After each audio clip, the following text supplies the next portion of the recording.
Pues soy Francisco Toro, soy profesor del Departamento de Geografía Humana y, bueno, pues trabajo en temas sobre sostenibilidad, sobre crisis ecológica y también he tocado bastante algún tema sobre identidad urbana, la relación también con el entorno, con el medio ambiente y la idea del lugar y el no lugar, ¿no? En las partes, en algunos casos muy concretos, ¿no? Como en el caso de Granada, y también otras localidades, pues, por ejemplo, como Marbella, como otros lugares del Mediterráneo.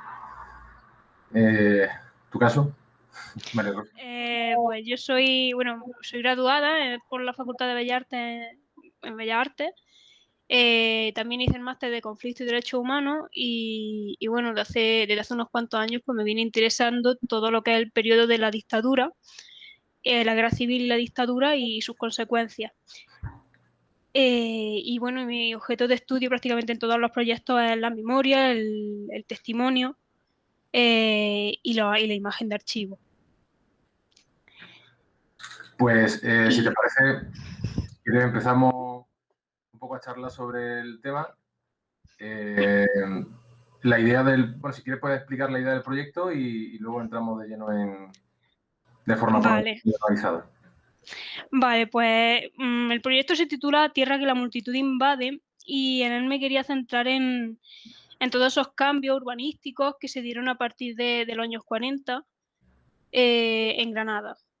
Y claro, todos esos cambios urbanísticos que se dieron en los años 40, 60, pues me di cuenta de que tienen unas circunstancias, unos factores súper diversos. En unos casos era la climatología, en otros casos también pues, atendían a la problemática social de la falta de vivienda en Granada. Y bueno, se dieron lugar a nuevos barrios, o sea, de alguna manera se destruyeron algunos barrios, cambiaron su esencia, pero también se construyeron nuevos barrios precisamente en terreno de vega. Y esa invasión en terreno de vega también me interesaba, ¿no? Esa memoria de la gente que vivía en los viejos barrios, pero también la memoria nueva que se está generando en los nuevos lugares. Y por eso, pues, trato trato un poco la manigua, trato un poco las inundaciones del Albaicín y el Sacromonte, que dieron lugar también a una reubicación de esas personas en terreno de vega, que dio lugar a Chana, también por otro lado al Ceilín, con las personas que se mudaban a Granada también en ese éxodo de los años 60 buscando nuevas oportunidades. Más adelante también dio lugar al Manjayar y hasta ahora, hasta la actualidad, que bueno, esos nuevos barrios pues continúan un poco en esa periferia, reivindicando ciertas cosas básicas que en el centro sí hay.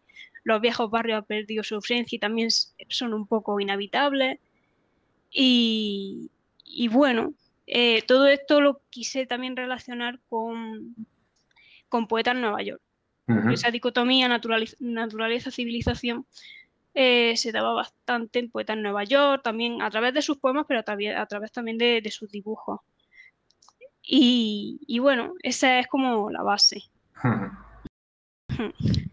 Bueno, yo lo he enfocado también, bueno, cuando me presentaste la propuesta, pues evidentemente lo he enfocado cuando me hablaste de que habías consultado algún trabajo sobre la idea del no lugar, pues he querido ver la idea del no lugar como algo no únicamente físico, no algo como que se refiere únicamente al espacio material, aunque es fundamental, evidentemente, sino también a la forma de vivir, ¿no? de la experiencia, ¿no? que tiene el habitante, el ciudadano, respecto a esos lugares, ¿no?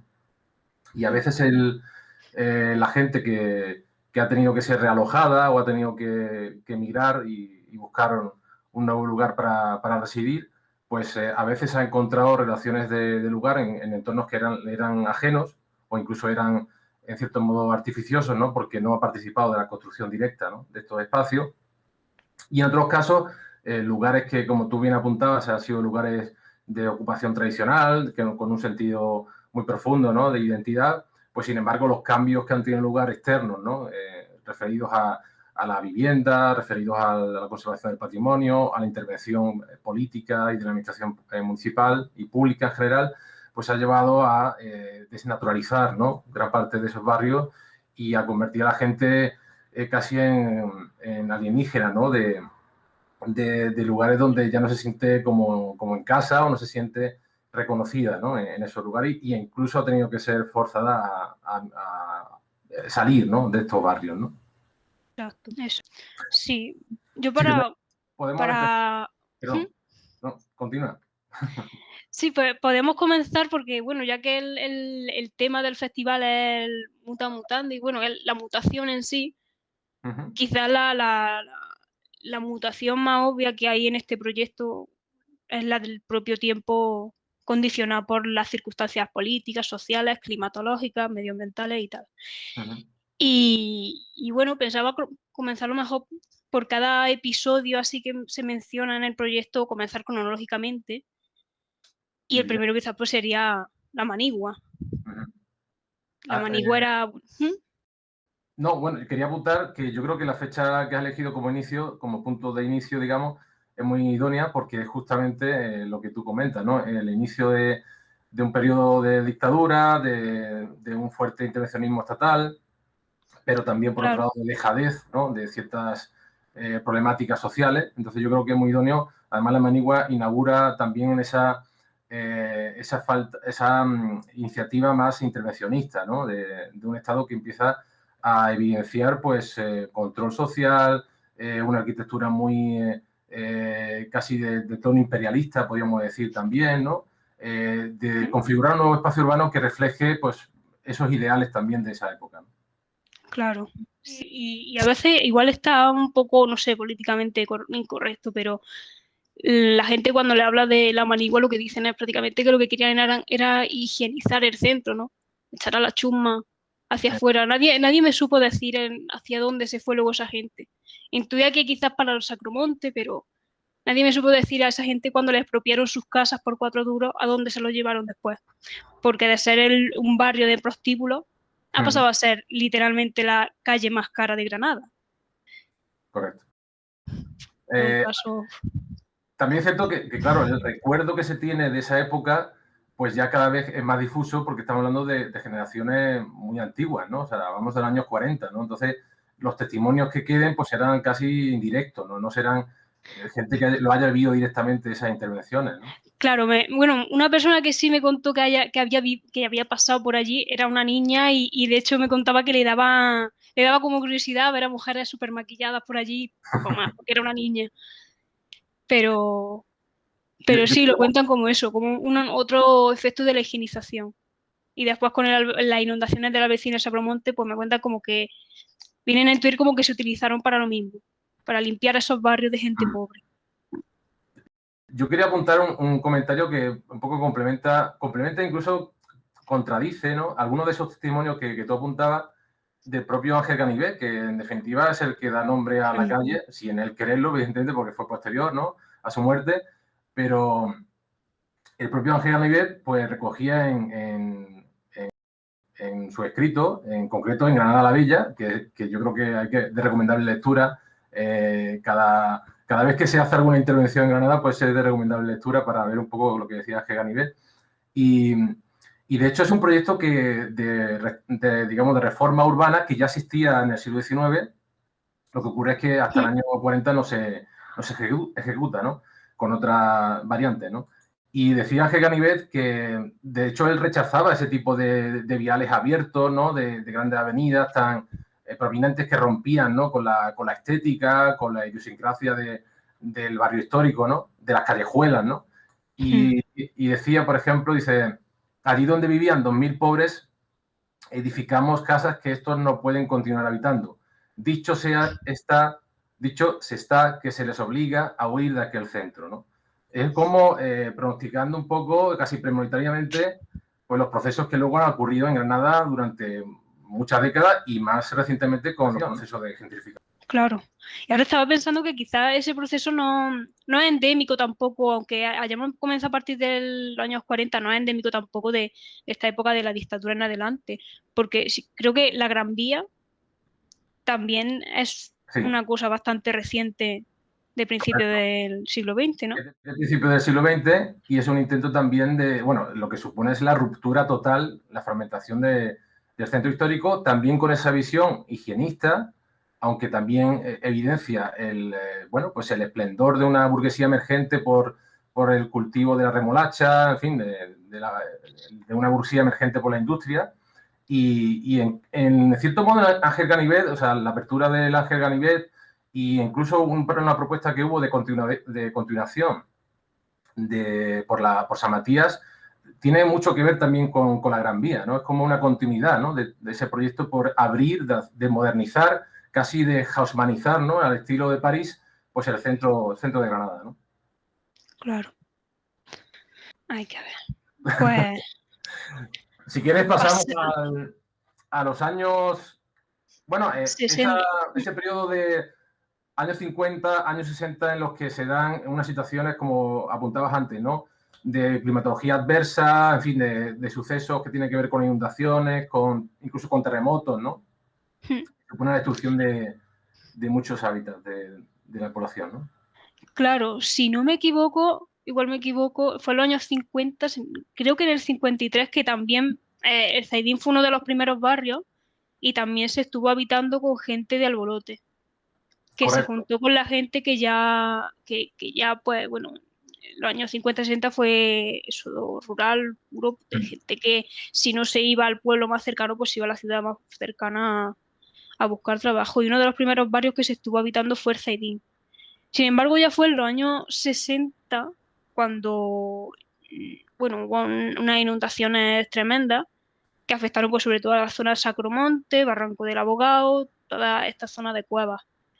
Y ahí fue ya cuando esas personas tuvieron que ser reubicadas. Algunas cuentan que se tuvieron que ir a tiendas de campaña, no durante días, sino durante meses, hasta que les buscaron un lugar, o gente que bueno, estuvo unas cuantas noches viviendo en el propio ayuntamiento, en la zona de pleno. Sí, así fue.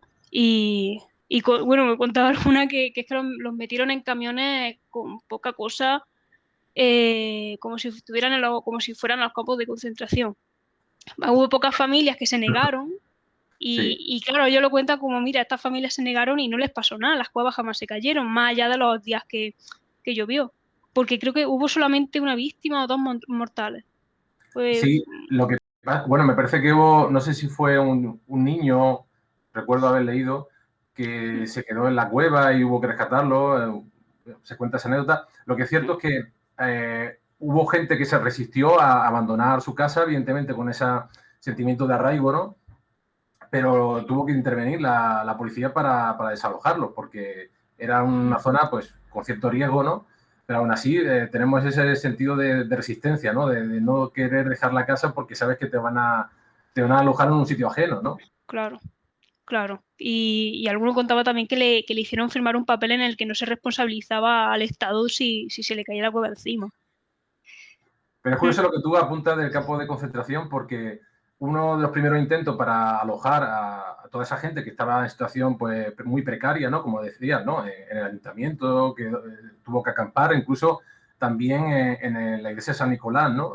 Se alojó mucha gente, pero de manera casi milagrosa o muy rápida, pues se creó la Virgencica, que es un poblado de bueno, de viviendas casi prefabricadas, pero con un sentido de planificación que incluso llamó la atención a arquitectos a nivel internacional, ¿no?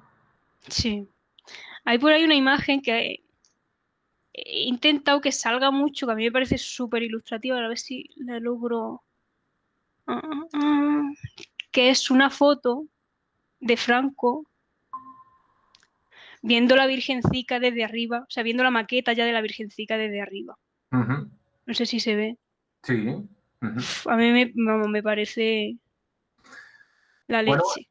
es que en realidad el diseño propio del asentamiento reflejaba un poco esa idea de, bueno, pues no sé si llamarlo de ejército, de sociedad casi homogénea, ¿no? A modo de panales de colmena, ¿no? Parecían, ¿no? La estructura de las casas. Estructuras de casas pues muy funcionales porque realmente tenían, creo que era apenas 40 metros cuadrados, tenían 3 habitaciones muy pequeñas, y una cocina, una cocina comedor y un baño, o sea, no tenía más nada. Y aquello fue pues, para dar salida a toda esa gente que se había quedado sin casa, ¿no? claro. Si no me equivoco, estaba por donde la Rotonda Europa.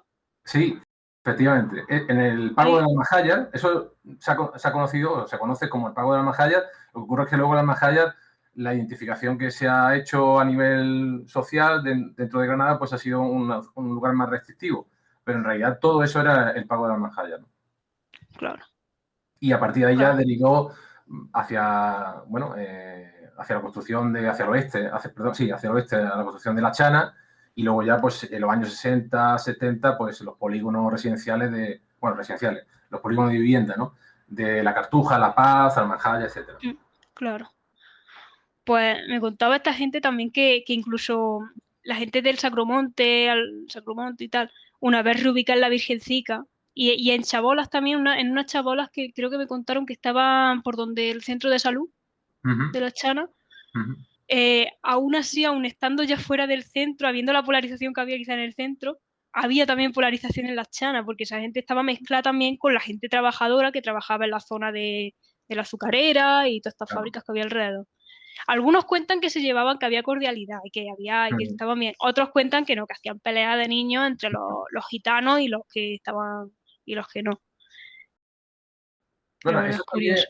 a veces los sucesos que ocurren puntualmente, muy llamativos, porque ha habido evidentemente víctimas mortales en algunos de esos sucesos, si bien es cierto que quedan como impregnados en la memoria y al final se resalta más eso que el sentido de convivencia, ¿no? De esa microhistoria Mm, diaria, ¿no? De convivencia, digamos, pues, normal, incluso pacífica, pero que luego lo mm. que queda muchas veces en prensa y en la imagen, en el imaginario colectivo del resto de la ciudad de Granada es que es un lugar conflictivo, ¿no? Ha sido un lugar Sí, conflictivo. sí. Sí, totalmente. Sí, es que es lo que tiene esto, que es otro aspecto, ¿no? De la mutación, aparte en este proyecto el tiempo, es la propia memoria, ¿no? Porque al haber tirado de testimonios a día de hoy, se nota que muchos de esos testimonios pues, son ambiguos, son incluso contradictorios con eso. Uh -huh. Sí, o sea, la memoria es que es lo que tiene. Muchas veces, o sea, tendría que puntualizar mal que no me responsabilizo de lo que me dicen, porque es que muchas veces eso es contradictorio, es muy sesgado, es lo No, que tiene, sí. además que es curioso porque durante mucho tiempo esa especie de imagen más oscura, ¿no? Más lúgubre la ha tenido la población gitana, bueno, pues por forma de entender también la vida, pues muchas veces pues, la gente no comprende bien esa forma de vida, incomprensión, digamos, en ambos lados, ¿no? Pero por otro lado, ahora incluso la población gitana extiende esa etiqueta a la población inmigrante, ¿no? Que procede de otros países. Entonces se da como situaciones muy curiosas, ¿no? De casi de buscar el chivo expiatorio en el que viene de fuera, ¿no? El que es ajeno a todo, ¿no? Claro. Sí, sí, es una cosa que se dio en este tiempo Mm. en Granada a tope. Eso y bueno, y saltando otra vez al Albaicín, la gente que pudo volver, la poca que pudo volver, porque bueno, muchos contaban que el haber estado tanto tiempo fuera de sus cuevas le hizo que al final pues, no tenían, o sea, se echaron a perder y no tenían dinero para arreglarla y por eso las tuvieron que vender a turistas, a Mm. ingleses y a gente que iba, bueno, para especular con ellas, ¿no? En esa zona del Albaicín. Y bueno, y que al final, bueno, la gente que pudo volver allí pues se entremezcló con los guiris y tal, y al final pues otro lugar en el que también surgió esa polarización y esa, eh, no sé, ese como... Sí, muchas veces yo creo que casi en contra, o sea, la gente que tuvo que salir de la vecina y que luego regresó y que volvió a dejar su casa o la vendió, muchas veces casi en contra de su voluntad, porque la situación a nivel de equipamiento, de infraestructura en el propio barrio, pues no era muy buena. También la gente se hacía mayor, la gente popular, ¿no? La que vivía en el vecino, pues iba envejeciendo y, claro, subir esas calles, ¿no? Incluso tener un centro hospitalario cercano o poder que pueda acceder una ambulancia, ¿no? En el caso de alguna emergencia, pues eso complicaba la vida, ¿no? Para mucha gente, ¿no? Y al final tuvo que dejar, ya digo, en contra de su voluntad, porque además un barrio tan característico como ese, ¿no? Pues seguramente pues, la gente hubiera preferido seguir allí viviendo, ¿no? Lo que ocurre es que al final, pues, las facilidades dadas bueno, por el equipamiento público en barrios como Cartuja, como La Chana, Cedín, etcétera, pues eso hizo que mucha gente saliera de allí, ¿no? Y lo que tú Claro, dices, ¿no? que empezó a llegar gente buscando ese interés casi neorromántico de Granada, ¿no? De una ciudad exótica, de ese relato, ¿no? De la Granada musulmana, ¿no? Que atrae a muchos turistas, que atrae mucho también incluso a la propia élite granadina, ¿no? Que se fija de alguna manera, que compra solares urbanos, que compra viviendas, que incluso las anexa unas con otras, a modo de como hicieron en su momento los cristianos, ¿no? Cuando conquistaron Granada y dejaron muchas casas vacías por la expulsión de moriscos y de judíos, dejaron muchas casas vacías y unieron muchas de esas casas para construir los cármenes que hoy conocemos, ¿no? Entonces, bueno, pues Claro. de alguna manera se repite la historia, ¿no? Claro, claro. Y tengo por ahí, bueno, me contaron por ahí, no sé si es verdad o no, que en aquellos tiempos, bueno, cuando se empezaron el auge de los cármenes, el Albaicín no tenía esa estética que tiene ahora tan de cipreses. O sea, la gente que vivía ahí no se molestaba en poner cipreses, ponía cosas para alimentarse. No sé si es verdad. Sí, yo creo que, a ver, todo lo que dice la gente al final es verdad porque es su verdad, ¿no? Entonces, Claro. son testimonios que nosotros le podemos dar mayor o menos credibilidad, pero al final se basa en algún tipo de recuerdo o en algún tipo de vivencia, ¿no? O incluso de testimonios que la han contado y que, bueno, que finalmente pues forman parte de su verdad, ¿no? Pero lo que tú dices, en cierto modo, tiene bastante que ver con la realidad, porque de hecho el Albaicín siempre se ha considerado como un barrio autosuficiente, ¿no? Donde la gente, por razón, que incluso decía, es un poco con lo que ocurre con otros barrios históricos en otras ciudades españolas y andaluzas, ¿no? La gente decía, voy a Granada, bajo a Granada. Es decir, el Albaicín funcionaba como casi una entidad propia, ¿no? Y de hecho Claro. tenía, pues, algunos comercios que proveían, ¿no? de productos, ¿no? Los básicos para la gente y de manera, y probablemente pues también tenía cultivos que le suministraban de su propia. Prácticamente, pues Claro. eso eran como barrios independientes, ¿no? Del resto de la dinámica de la ciudad, ¿no? Sí, sí. Sí, es que algo así decían de que eso, las personas que vivían allí no malgastaban en terreno en poner un ciprés, como lo hay ahora.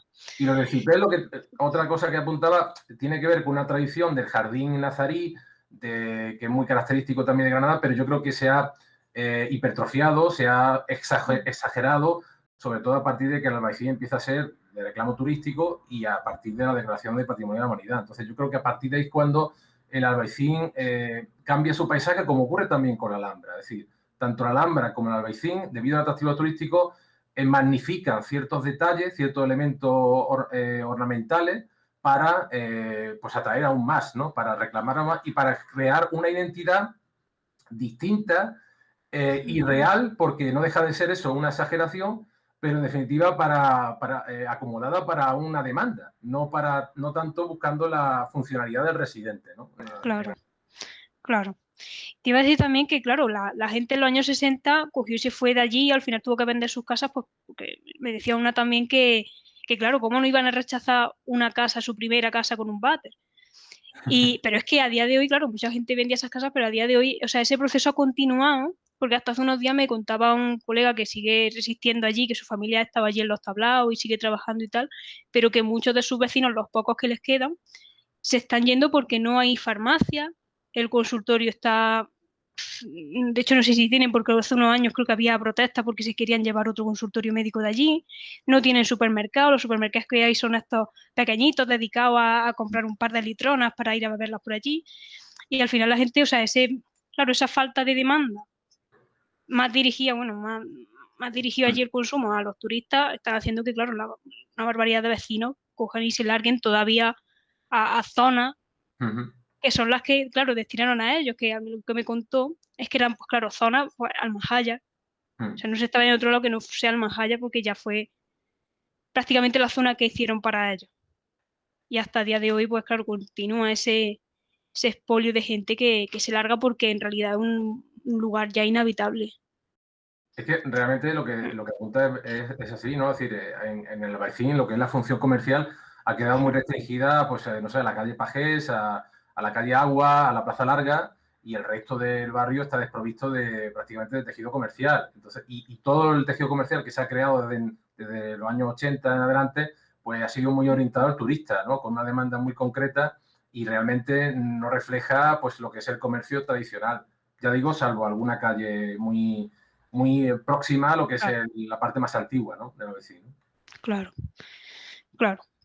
Pues toda esa gente pues prácticamente se está yendo a zonas de Almanjayar.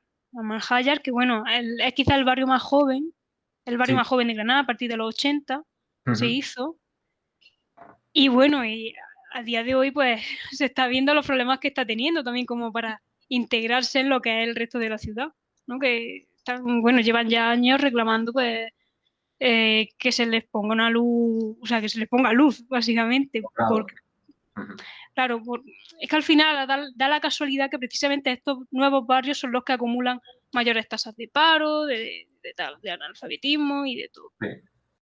Sí, de hecho, el otro día me comentó una persona que ha trabajado bastante tiempo, bueno, sigue trabajando bastante tiempo allí me parece que en el barrio de La Paz, si no estoy, digamos, en la zona de Almajaya, y me comentó que el asentismo escolar es brutal, ¿no?, de los niños, ¿no?, por la mañana, y de hecho lo que hacen son clases por la tarde para que muchos de los niños que no van a la escuela por la mañana pues puedan al menos recibir algo bueno, de clase, incluso sea a partir del juego, porque hay mucha dejadez, ¿no?, por parte de las familias para llevar a los niños, y más ahora en los tiempos de la pandemia, ¿no? Pero eso ha ocurrido siempre, ¿no?, en las Almajayas, de ese asentismo escolar, también por falta de infraestructura, evidentemente, porque el colegio más próximo pues estaba mucho más lejos. También lo que apunta, ¿no?, de la falta de equipamiento, pues se hizo un parque el 28 de febrero y eso fue casi una reivindicación de los ciudadanos, de la gente de Almajaya, porque no había apenas equipamiento verde, ¿no?, para poder, pues, bueno, pues para hacer, para tiempo de ocio, de recreativo, etcétera, ¿no? Y luego esa imagen que se construye también externa, por un lado alimentada internamente, pero también porque también hay una especie de dejadez, ¿no?, de intentar ir en contra bueno, de la administración pública para evitar que también suban los impuestos, porque al final es como una pelea, ¿no?, entre los ciudadanos del barrio y la administración, ¿no? Pero en el fondo también eso genera pues que muchos comerciantes no se quieran desplazar a poner un negocio allí, o incluso, por supuesto, la iniciativa privada a nivel pues, de agente inmobiliario pues no tiene interés ninguno en invertir allí. Entonces, todo eso genera una situación pues eso, de olvido, de dejadez, ¿no? Por un lado, tanto por una parte como por la otra, ¿no? Claro, sí, sí. Tiene que ser una situación de desesperanza por esa gente que Sobre todo claro, al por la final. gente que realmente quiere mejorar el barrio, ¿no? Porque hay mucha gente, ya digo, parece que la gente de ahí no quiere. Hay mucha gente que seguramente quiere mejorar el barrio, que hay muchos colectivos, asociaciones que están organizadas para eso. Y sin embargo, tanto por bloqueo de algunos vecinos como por la propia administración pública, pues no tienen mucho margen de maniobra, ¿no? Claro, claro. En este tema también de reivindicaciones actuales también anda la Chana, con el tema decía de eso, gente que quiere estar en la ciudad pero prácticamente no les deja, o sea, las 3 entradas que tienen Sí, tienen como una muralla sí, de vías de tren sí, que exacto. tampoco les deja, y hay otro barrio que es nuevo, pero que está muriendo y también que se está volviendo, bueno, no tan inhabitable como en Albaicín, pero va por ese camino de aislamiento y de No, envejecimiento. la Chana yo creo que la ha salvado fundamentalmente los estudiantes, muchos estudiantes que han venido a estudiar a Granada que han utilizado la Chana como lugar de residencia temporal. Y eso, Mm, en cierto modo, la ha salvado. Y también una construcción quizás más parecida a un barrio que si lo comparamos con el Zaidín. El Zaidín, como apuntábamos antes, pues nació ocupando suelo terreno de vega muy productivo y mm, fue casi de forma improvisada, sin ningún plan preconcebido, casi pues, de forma orgánica, ¿no? En función de cómo venía la oleada de migrantes, ¿no?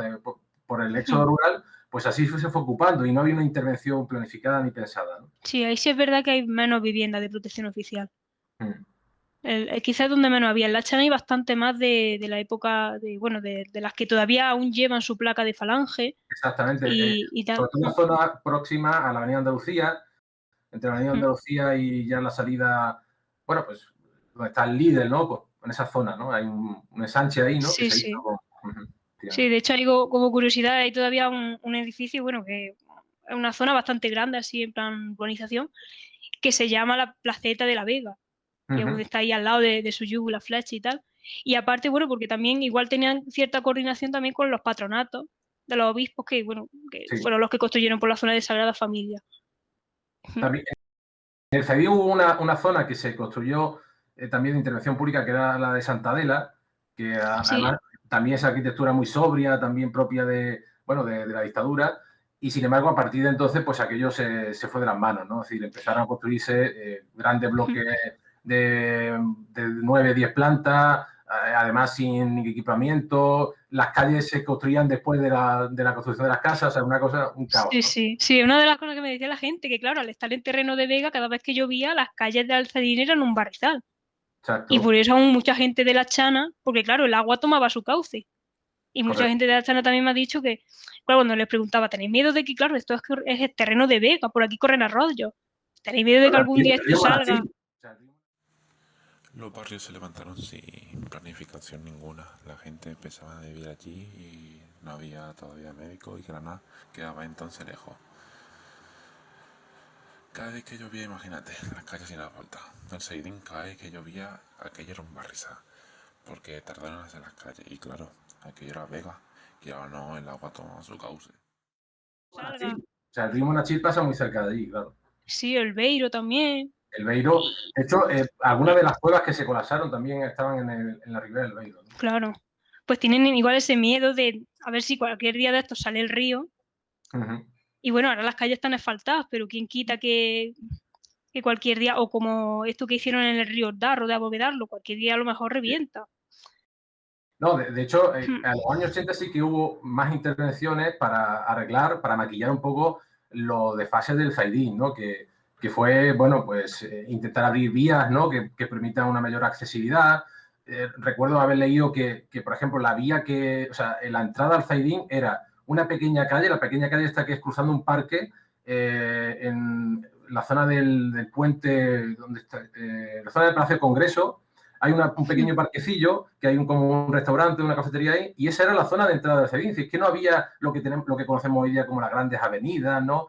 La Sí, avenida de sí. Vila, la de Cádiz, eso no existía, ¿no? Entonces fue como un intento casi improvisado de ocupar un espacio también por la premura, ¿no? De dar al ojo a mucha gente que viene de fuera, ¿no? Sí, también que, claro, el proyecto está lleno de dicotomía entre la naturaleza y la civilización, y bueno, ya relacionando con Lorca, que bueno, esto ya no me ha dado tiempo a meterlo de alguna manera, que tenga presencia en el proyecto de alguna manera, pero es que hasta con Lorca, en Poetas de Nueva York, que es igual lo que tomo de referencia para hacer luego lo que es las piezas de la exposición, con su dicotomía entre eso, naturaleza, civilización, que trata, que al final estamos hablando de Granada, del contexto de Granada, pero él ya en los años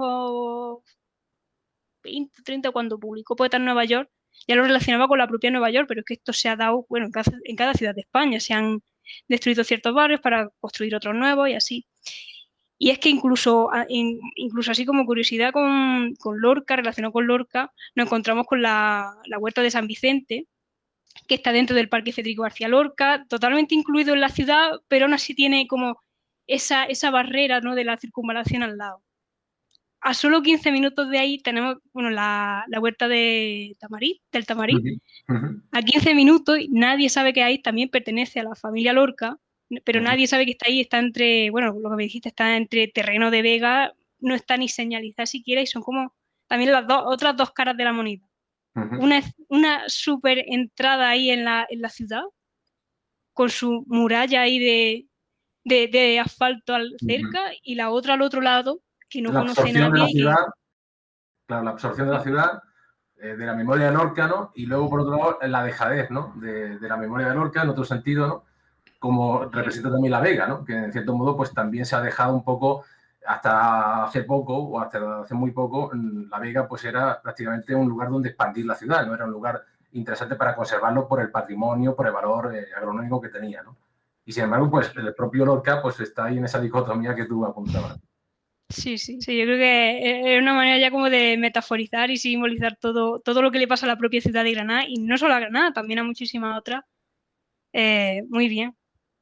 O sea, yo me he ido, no sé, me he ido muy contenta del proyecto. Ahora, cuando vuelva a Granada, voy a mirarlo de otra manera. Porque he hecho todo esto en realidad sin acercarme, sin ir en todo este tiempo por el tema de la pandemia a Granada. Pero Pero sí que... no se ha notado, ¿eh? no se ha notado. Ya, Parece que lo ha vivido directamente. ya. Pues sí, yo creo que este proyecto necesitaba, no sé, eso de mirar al pasado, pero también muy importante esto de mirar a los testimonios, de ver cómo se trabaja también, cómo lo trabaja académicamente, pero de mirar a los testimonios, cómo se ve desde ahora y, por ejemplo, eso, en qué situación están esos, curiosamente, esos barrios, que no es la mejor de todos los barrios que hay en Granada. Pues Y por mi parte, yo creo que mejor colofón que ese no, no hay.